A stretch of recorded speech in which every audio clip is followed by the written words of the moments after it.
obscure corner of the universe, situated on a backwater arm of an unremarkable galaxy called the Milky Way, a fistful of planets wend their way around a rather standard-issue star. But take a closer look at the third planet out, and there it is. A restless blue planet with a red and violent soul.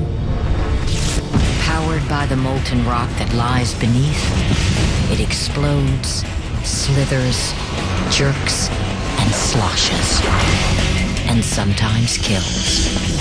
Continents collide and shear apart again. Volcanoes erupt, mountains thrust skyward, and cities wait to die. All because of the liquid rock we call lava and its parent, magma. Journey back in time to the Earth's molten origins, then join the wild ride through the jigsaw puzzle of our past. Fly into our violently beautiful present and visit the explosive ring of fire. And contemplate, if you dare, the shattering nightmares the lava-driven world still has in store for us in the future. Mega tsunamis, mega thrust earthquakes, and the horror of the super volcano. Join us for a dazzling and dangerous excursion, past, present, and future, on a place called Earth, a truly amazing planet.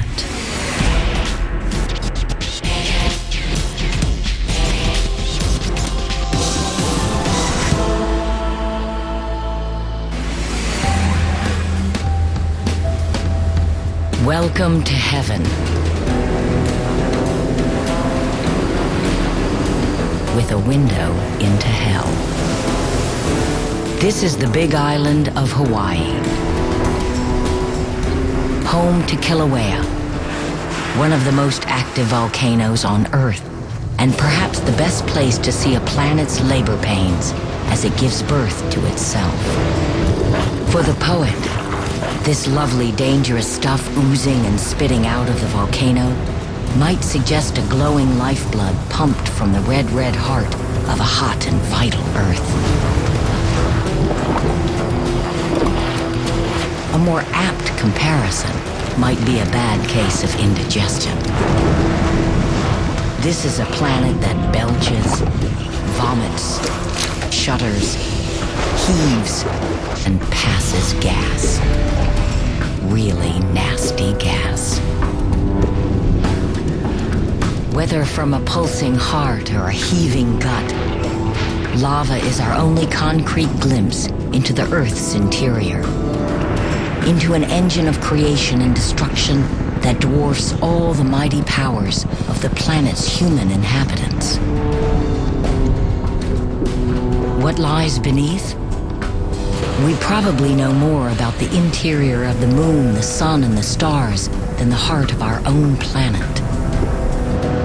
So this red messenger is not only hypnotic, it's precious. Follow this lava back down the tube into its home, and you're soon in the giant molten sphere that takes up the vast majority of the Earth's volume. The mantle. Made of superheated rock so dense and hot that it moves like glowing taffy. The mantle churns in extreme slow motion.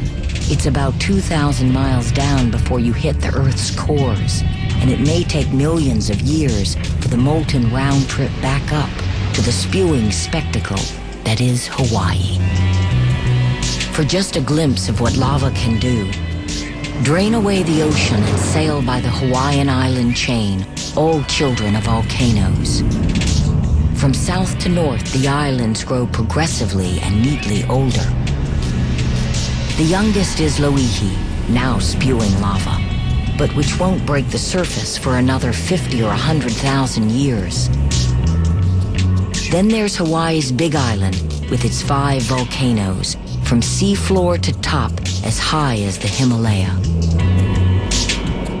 The further north you go, the smaller they get, sinking and eroding over time, each one a little older than the last. And all of them, like all land on Earth, born of lava.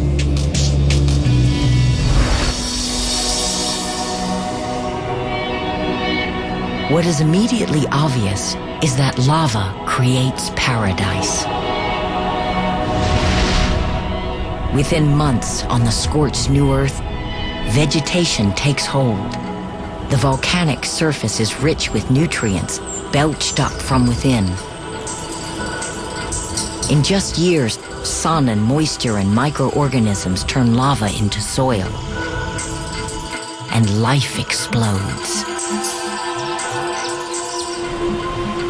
The gifts of the volcano have always lured humans onto its slopes. But what creates paradise here also creates mischief of unbelievable power elsewhere.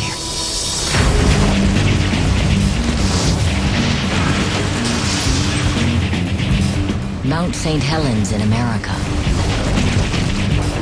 Vesuvius and Etna in Italy, Unzen in Japan, Pinatubo in the Philippines. A litany of awe and terror. Not just from volcanic eruptions, but from those other terrible powers of the lava-driven world. Earthquakes, tsunamis, landslides, and a whole slew of other deadly phenomena.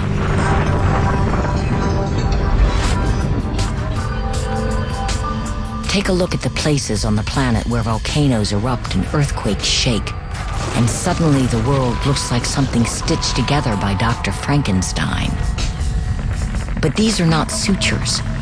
They're wounds in the world where the planet is literally ripping itself apart and spewing up its guts. And other places where it is smashing together and eating itself alive. It is at these seams that the vast majority of earthquakes rage and volcanoes explode. Why is the Earth so restless? What causes the ground to shake violently? Volcanoes to erupt with explosive force, and great mountain ranges to rise to incredible heights? The answer is plate tectonics. Lava is simply the surface signature of the powerful engine that drives it. All that molten magma beneath the crust. The Earth's surface is broken up into a dozen-plus chunks of different sizes. Plates, all of which skate around like planetary bumper cars. The plates float despite their enormous mass, because there is denser material below. The continental parts of the plates are the lightest of all. Their granite-type stone, which may seem heavy enough to you and me, might as well be styrofoam compared to what lies beneath. A boiling pressure cooker of melted rock, magma. Most of the boundaries between individual plates cannot be seen because they are hidden beneath the oceans. Thanks to satellites and sonar, we know where they are and how impressive they are. Whisk away the oceans, and we see a long mid-ocean ridge where the Earth is tearing itself apart and spitting up some of the highest mountains on the planet. Here, plates move away from each other like a pair of conveyor belts moving in opposite directions. And new crust is created as lava wells up to fill the void. Much of this underwater oozing takes the form of pillow lava. As the hot lava erupts on the cold ocean floor, a rounded bubble hardens instantly. As more lava pushes out from inside the flow, the pillow expands. New pillows burst through as the pressure increases. Equally spectacular are the smoking chimneys to be found along the ridge. Water that has seeped into the seafloor is heated by all this volcanic activity and blown upwards. At the remarkable Black Smokers, water reaching temperatures in excess of 350 degrees Celsius jets out. It's thought every drop of water in the world's oceans passes through a hydrothermal vent about once every 3 million years. There is one intriguing landscape where the Earth is ripping itself apart, and you don't need a submersible to see it. You don't even need to get your feet wet.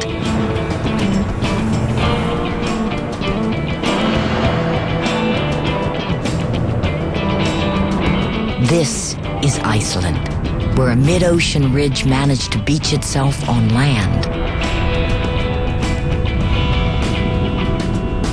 Here, the Earth stews in its own juices,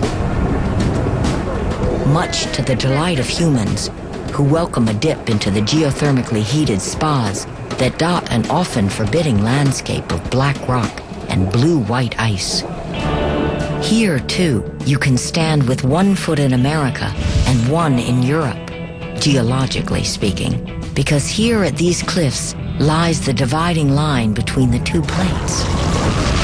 If you stood here for 40 years, your feet would be about 6 feet apart. At the foot of these cliffs lie the Parliament Plains, Thingvellir, the site of the ancient Icelandic Legislative Assembly, a democratic institution founded more than a millennium ago. In this natural amphitheater, laws were proclaimed and trials held, then announced to the throng assembled in the valley below. A short way north along the cliff is Drekkingarheilur, or Drowning Pool, a crystal-clear pool of water where unfaithful women were drowned. This is one of the most geologically active places on Earth.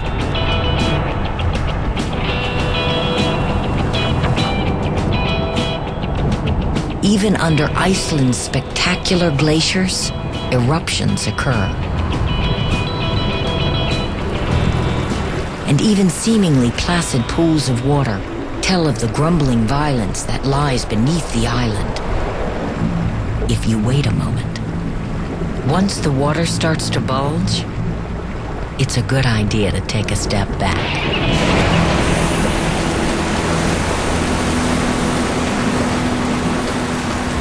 The word geyser is Icelandic, which makes sense. And if you missed it,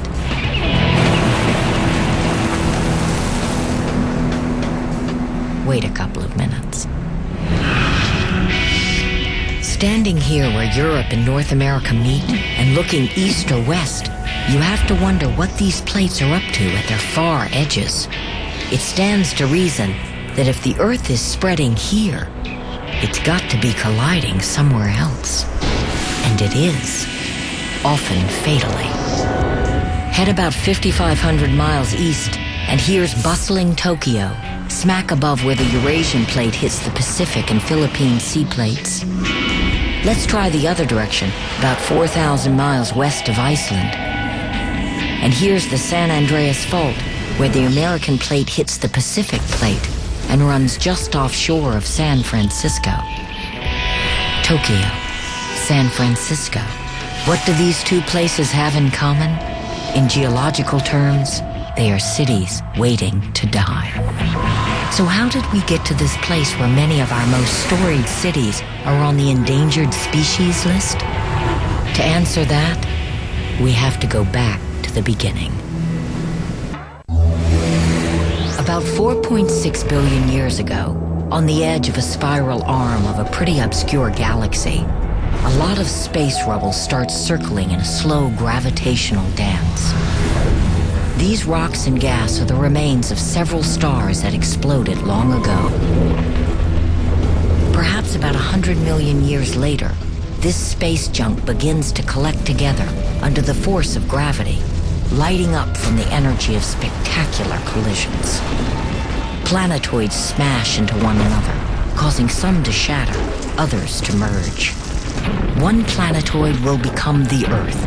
It suffers constant, cataclysmic bombardment and swells into a glowing molten ball. About 100 million years after the Earth began to form, a change, lava, literally the scum of the Earth at the time, the lightest part of the molten magma sphere, begins to cool and darken into a crust. For now, the crust will keep melting, but it's a start. Then something truly remarkable emerges. lighter blobs of the molten Earth called cratons shoot to the surface and stick, giving rise to the beginnings of the Earth's permanent crust. Meanwhile, the lava of the primordial Earth's surface has been belching out water vapor and other gases.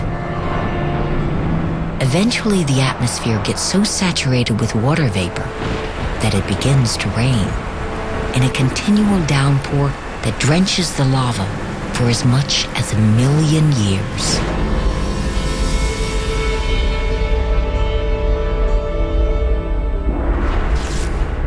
Flying past the Earth at this time, we see a vast gray ocean beneath a red-tinted sky, punctuated by volcanoes and small land masses.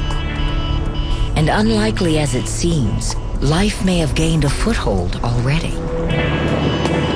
That life in the oceans that gave birth to it may actually be vaporized many times by cataclysmic bombardments, which have slowed but not yet stopped. Earth has begun to take on its final form, a crust, a skin so thin it would be less than a sheet of paper were the Earth the size of a basketball. And under that, a molten semi-solid mantle that boils in extreme slow motion. And finally, two cores, a liquid iron core pulsing out a magnetic field that helps shield us from a deadly cosmic wind from our sun.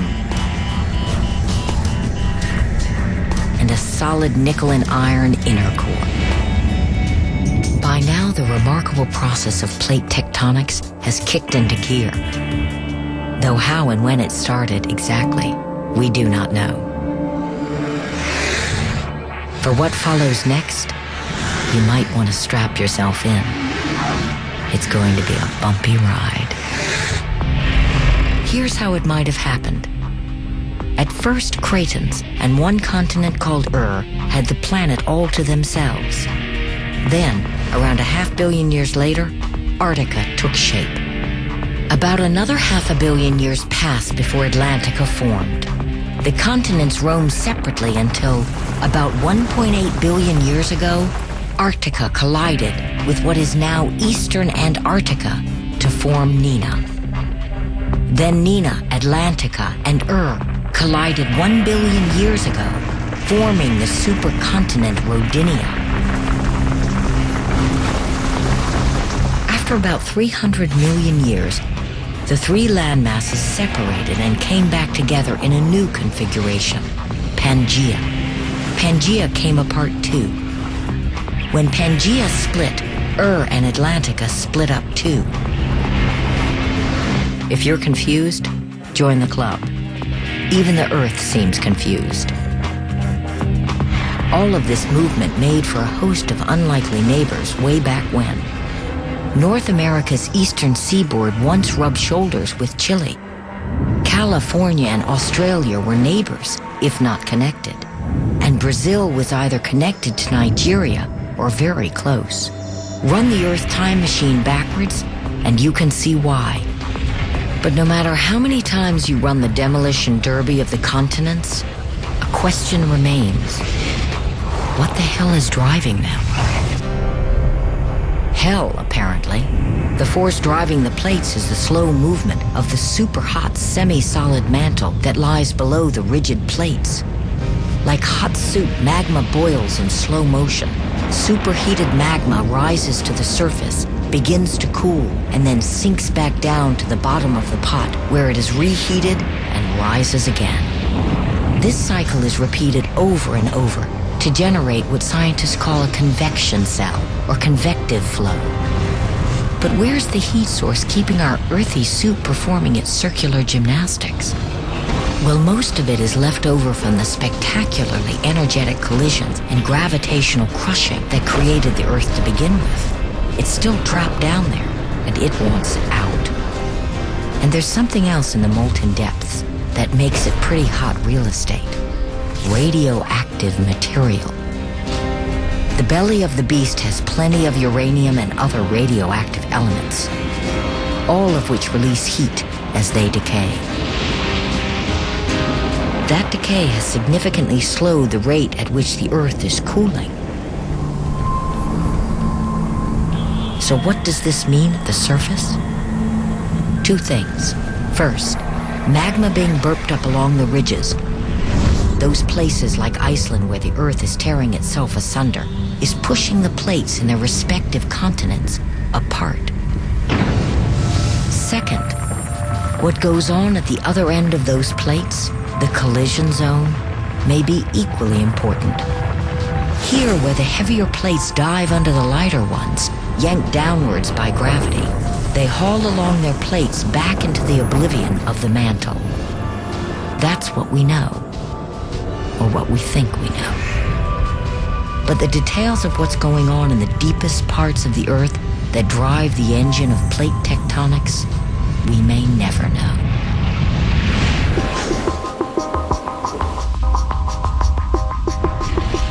But what practically all scientists agree on today is that virtually everything on our planet is being shaped by plate tectonics, including the grand panorama of life itself. How momentous are these forces? A glimpse of the heady heights of Earth's most outstanding feature is most informative. These are the Himalaya, with Mount Everest their crowning glory. For those who attempt to climb it, it seems eternal, immobile, and mercilessly solid.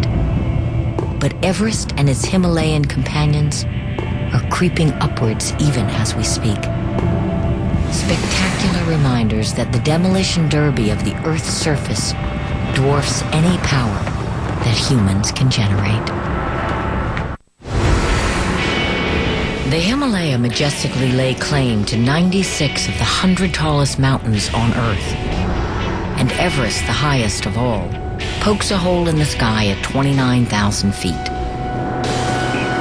High up on Everest, higher than the saner among us dare to go, you can find something fascinating: fossils. Fossils of sea creatures from the trilobite family. Some more than 500 million years old. How did they end up at the cruising altitude of an airliner? This dramatic episode of Earth's soap opera might be called When Continents Collide, and the result gives new meaning to the term upward mobility. Let's rewind Earth's history by about 175 million years. Something that looks suspiciously like India breaks off the southeastern tip of Africa and begins drifting north.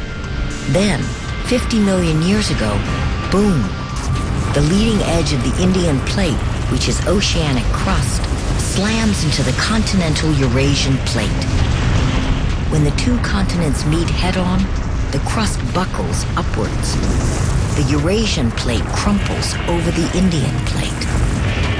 The collision of the two plates over millions of years has thrust the Himalaya and the Tibetan Plateau to their present dizzying heights. And they're still growing. Where they will stop, no one knows. Global positioning devices planted on the summit show that Everest seems to be rising by 1.5 inches a year. And that's how those little ocean-loving trilobites got all the way up there. They used to live in the sea that India squeezed shut just before it rammed into Asia. So much for when continents collide. But this is only the tip of the iceberg of our journey through earthly collisions. Sometimes continental plates smash into ocean floor plates. Sometimes sea floor hits sea floor. And sometimes plates simply grind against each other, like ships passing way too closely in the night. All to create a topography as awesome as Mount Everest is tall. The result of all the intricate plate tectonics fringing the giant Pacific plate, with the attendant bounding and plunging and scraping, geologists call the Ring of Fire. And they aren't kidding. The ring quakes and explodes up through Java, the Philippines, Japan, and Russia, rumbles east along the Aleutian Island chain to Alaska, and then turns violently southward down the western coast of North, Central, and South America. Destructive earthquakes, volcanoes, and tsunamis all find a home in this ring of fire. So that leaves a compelling question. Where's an Earthling to go to find a nice, calm, geologically settled place to hunker down? Clearly not those places where the Earth is tearing itself apart and creating volcanoes and earthquakes. Or the places where the Earth is smashing together, creating often even worse volcanoes, earthquakes, tsunamis, and the like. Maybe we can safely retreat to the centers of the various plates and enjoy their quiet beauty and restful ways.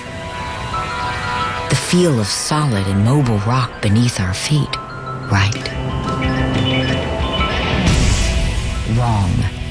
Some of the scariest, most violent places on Earth lie smack in the middle of giant plates, which by all rights should just sit there, placidly ignoring what's going on at the faraway edges. And no one knows exactly why they don't. For a glimpse into what might be giving the nicely settled parts of the world major indigestion, let's return to paradise, Hawaii.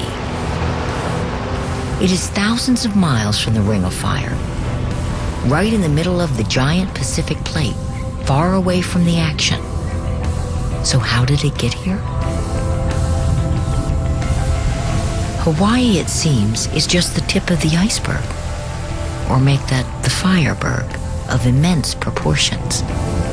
There are a handful of such places around the world, and like Hawaii, they usually make for benign and beautiful islands.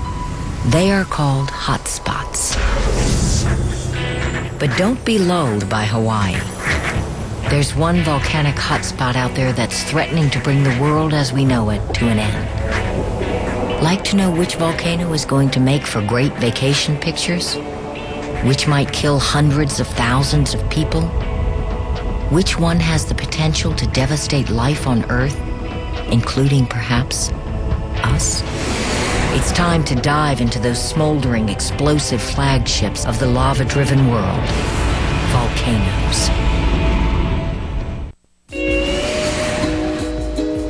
So here we are, back in Hawaii, away from the hellish rims of the Pacific Ocean known as the Ring of Fire, where volcanic eruptions are catastrophically explosive and earthquakes can tear the Earth apart, level cities and hurl giant waves shoreward, taking hundreds of thousands of lives. Here lava tends to seep and spit lazily out of restrained volcanoes. It eats everything in its path, including human habitation, but usually moves no faster than walking speed. Only rarely have Hawaii's volcanoes lashed out explosively. What's Hawaii's secret? It's a plume of magma, a hotspot rising from deep within the Earth's molten mantle that has somehow managed to break through the crust of the giant Pacific Plate. It has created in succession the islands of the Hawaiian chain until it reached here, under the Big Island and Loihi, the baby volcano that won't breach the surface for another 50,000 years at least. Because the Pacific Plate is moving northwest, but the hotspot itself stays put, each island is carried away as another one forms.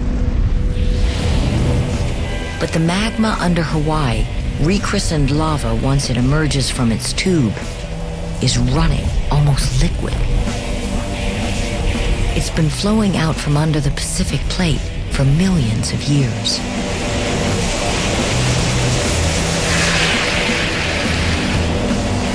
Layer upon layer of almost flat lava fields,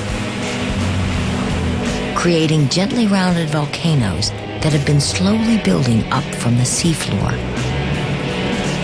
These volcanoes are called shield volcanoes for their gently curved shape. Despite their tendency toward nonviolence, one must not underestimate the tremendous power of these shield volcanoes. Mauna Loa on the Big Island, quiet now but still stirring, is 13,681 feet above sea level, which means it rises more than 29,000 feet above the deep ocean floor. This magnificent geologic creature would be taller than Everest if much of it were not underwater. Hawaii's slow and steady wins the race attitude comes from that gentle lava, which comes in two forms, Pahoehoe and A'a lava. Pahoehoe is a smooth or ropey lava flow and accounts for most of the lava splashed out of its volcanoes. A'a is a chunky, rough, broken lava flow. Legend has it that A'a lava got its name from the noises barefooted people shouted while walking across its razor-edged glass-tipped surface. It's only a legend. A'a actually means stony in the Hawaiian language. In human memory, the lavas of Hawaii have taken very few lives. Perhaps 5 in the last century. And about 100 people who happened to be in the wrong place at the wrong time back in the 1700s. Compare that toll to other volcanoes elsewhere. 36,000 killed by Krakatoa in Indonesia. The sound from its explosion was one of the loudest sounds humans ever heard. 30,000 killed by Palai in the Caribbean. Thousands more by Vesuvius and Etna in Italy. These are tolls directly from the volcanoes. This doesn't take into consideration the hundreds of thousands who died through the ages from even larger volcanoes that affected climate, decimating crops for years afterwards. So why is it that the volcanoes whose names reverberate through history went boom instead of bloop? Why is this so terribly different from this, or this, or this? Now those look like real volcanoes, and they'll kill like real volcanoes. They're cones. They smoke, they brood, and then all hell breaks loose. Welcome to the deadly splendor of the composite volcano, also known as a stratovolcano. Unlike Hawaii's shield volcanoes, which are flat and broad, composite volcanoes are tall, with steep sides, and they're violent. The steepness of their slopes hints strongly at their destructiveness.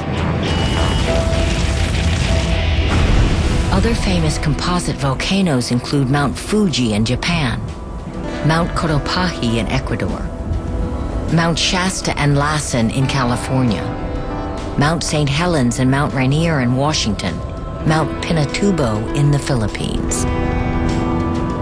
Some slumber, some smoke, and some wait. Why? Lava apparently has a very different personality from place to place. And in some locations, it's positively explosive. This is the lava from Mount Unzen in Japan. Notice how it doesn't run or flow or splash or do anything that sounds remotely like fun. And here's Montserrat. Notice it just sits there. Chunky, glowering, bulging, and totally repressed. And if you asked it how it felt, it would say fine and turn away, seething and steaming. Even at high temperatures, it doesn't melt. It's too sticky. It bulges out into a dome, the smoking silo of a natural bomb. Apply more pressure from the Earth's mantle, and the lava shatters explosively, sending a plume of flaming ash hurling into the sky. And what goes up must come down. The ungodly return of the flaming ash to Earth is called a pyroclastic flow, a burning avalanche of stuff that's hotter than your oven and moving at the speed of a bullet train. It's what stopped time for the poor Romans of Pompeii, entombed by burning ash in their attempts to escape. It's what swallowed a Japanese town after killing some of the most experienced volcanologists in the world. It's also what left the capital of the Caribbean Eden called Montserrat in ruins. And the smoking volcano belches threateningly to this day. All around the world, stratovolcanoes like these are stockpiling their explosives, brooding and smoking, awaiting the moment when the magma below them lights the lava fuse and detonates. Unbelievably, despite the destruction and death toll such volcanoes have visited upon mankind, they are minor compared to the violence that the lava world may have in store for us. And now we get to the three great time bombs of plate tectonics that lie somewhere in Earth's future. The supervolcano, the megathrust earthquake, and the mega tsunami.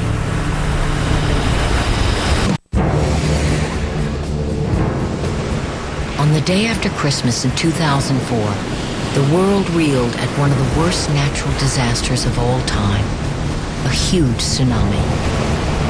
The cause of so much devastation? The most powerful kind of earthquake on the planet, a megathrust earthquake deep in the Indian Ocean. It killed almost 250,000 people. But if a megathrust occurs closer to the surface, the toll could be much greater. Megathrust earthquakes occur when one of the Earth's plates subducts or plunges under the other. If the plunging plate becomes stuck against the upper plate, the pressure builds until the lower plate suddenly and catastrophically releases, and a huge megathrust earthquake occurs. Widely thought to be the largest earthquakes the planet can generate, they often measure 9.0 or more on the Richter scale. And if one should occur on land, in a populated area, what then? Welcome back to Tokyo, home to over 12 million people who live in a megathrust fault zone. Some 100,000 people died in the Great Tokyo Earthquake of 1923. The fault is overdue to slip again. Magma is pushing the Philippine Sea Plate and the Pacific Plate under the Eurasian Plate, once thought to be 24 miles below the surface. We now know that the tops of the plates are actually less than 3 miles down. That's why earthquake experts call Tokyo a city waiting to die.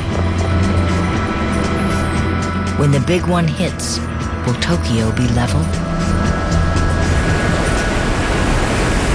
Tokyo's geological nemesis could generate a tsunami of immense proportions. But it turns out it's not just earthquakes that can trigger a mega tsunami.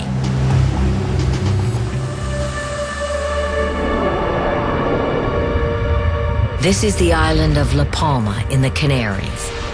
In 1949, the southern volcano on the island erupted, cracking off a huge chunk of the volcano's western half. Eventually, that western flank could give way, hurling an area 3 times the size of Paris a mile thick into the Atlantic Ocean, pointing straight at North America. What could happen when the volcano on La Palma collapses? Some scientists predict a wave far bigger than anything ever witnessed in modern times. The resulting mega tsunami could send a wave 20 stories high, racing across the Atlantic at the speed of a jetliner. Up to 8 stories of water could crash into the east coast of the United States, swamping Boston, New York, and Washington, D.C. in quick succession, before heading down the coast and inundating the Caribbean islands. It's hard to imagine that the Earth could have worse in store for us, but it does, and some say it's overdue.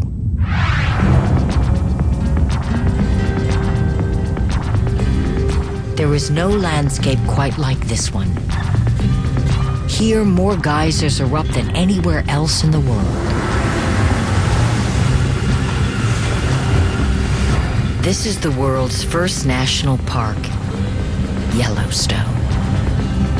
But America's most popular tourist attraction is also a time bomb of unimaginable proportions. Something so deadly, it could conceivably bring civilization to its knees. The earliest geologists to visit Yellowstone understood that all of this beauty had uneasy geological underpinnings. But many speculated that because no volcanic peak or crater was visible, Yellowstone did not represent a threat. That's because they were looking at Yellowstone from the ground. Pull out from Yellowstone to a satellite view, and something awesome and frightening becomes clear. Almost the whole park is a volcanic crater or caldera, roughly 50 miles in diameter. Yellowstone is one of the rarest and most terrible geological phenomena on Earth, the supervolcano. It turns out that Yellowstone, like Hawaii, is a hotspot with a plume of magma welling up from the mantle. Also like Hawaii, Yellowstone is always active on some level. Witness its magnificent sound and light shows. But unlike Hawaii, when Yellowstone blows, it really blows. Right now, the magma beneath the surface causes Yellowstone to breathe. The land here rises and falls, often by a couple of meters. Scientists predict that one day this bulging molten lava will burst through the Earth's crust. It's just a question of when. Yellowstone seems to erupt pretty much like clockwork every 600,000 years or so, and it last went boom about 640,000 years ago. Uh-oh. The last eruption of a supervolcano was in Toba, Sumatra, 74,000 years ago. It was 5,000 times greater than Mount St. Helens and may have changed life on Earth forever. So much ash was hurled into the atmosphere that it obscured the sun. Everywhere in the world, global temperatures could have plunged. The rain would have been so poisoned by the gases that it would have turned strongly acidic. Plant life all around the world may have suffered. Man may even have been pushed to the edge of extinction.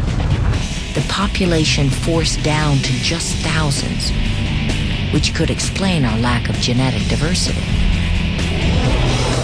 What if Yellowstone were to go today? Would humanity survive? No one really knows.